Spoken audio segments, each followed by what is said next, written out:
Hello everyone. Today we will discuss what is active and passive voice in this lecture. Let's begin. So first of all, what is voice?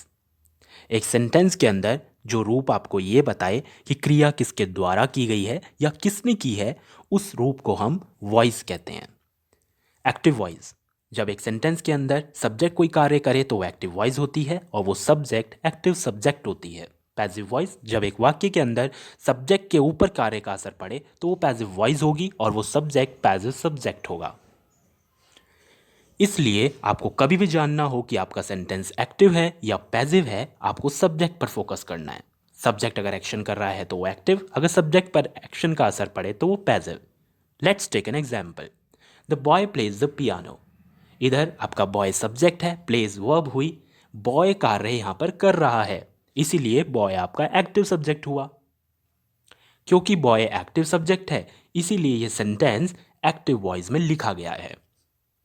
Now the piano is played by the girl. Piano subject है, is played verb है, piano के ऊपर कार्य का असर पड़ रहा है, पियानो कोई कार्य नहीं कर रहा, इसलिए पियानो पैसिव सब्जेक्ट हुआ। क्योंकि पियानो पैसिव सब्जेक्ट है इसीलिए यह सेंटेंस पैसिव वॉइस में लिखा गया है।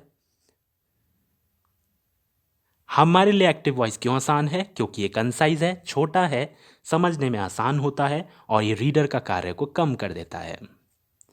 कुछ एग्जाम्पल्स देखते हैं।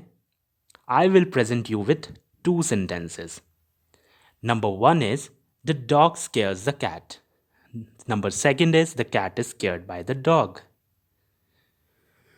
In the first sentence, the dog scares the cat. इधर आपका कार्य डॉग कर रहा है इसलिए डॉग यहां पर किसी कार्य को एक्टिवली कर रहा है।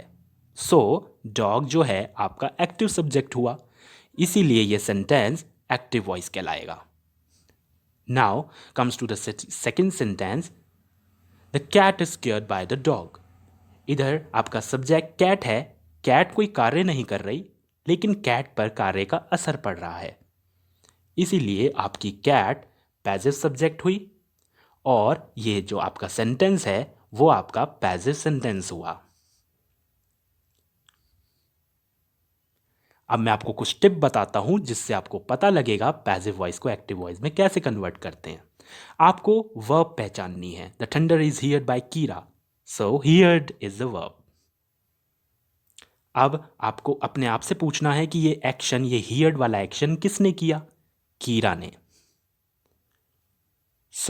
अब आपको इस सेंटेंस को रीअरेंज करना है जिसमें आप सब्जेक्ट को आगे लाएंगे और लिखेंगे Kira heard the. So Kira is the subject and it is the active voice. याद रखें कि वर्ब के टेंस को हमेशा ही सेम लिखें। Pizza will be eaten by Mary, will be eaten future tense है, जब ये एक्टिव में बदलेगा Mary will eat the pizza, will eat भी आपका फ्यूचर टेंस ही रहेगा। Let's take a short recap. Active voice concise होता है, हमेशा समझने में आपका छोटा होता है, समझने में आसान है, रीडर का कार्य को कम कर देता है। हमेशा याद रखें एक्टिव सब्जेक्ट वो होता है जो कार्य के एक्शन को करे। Thank you for watching.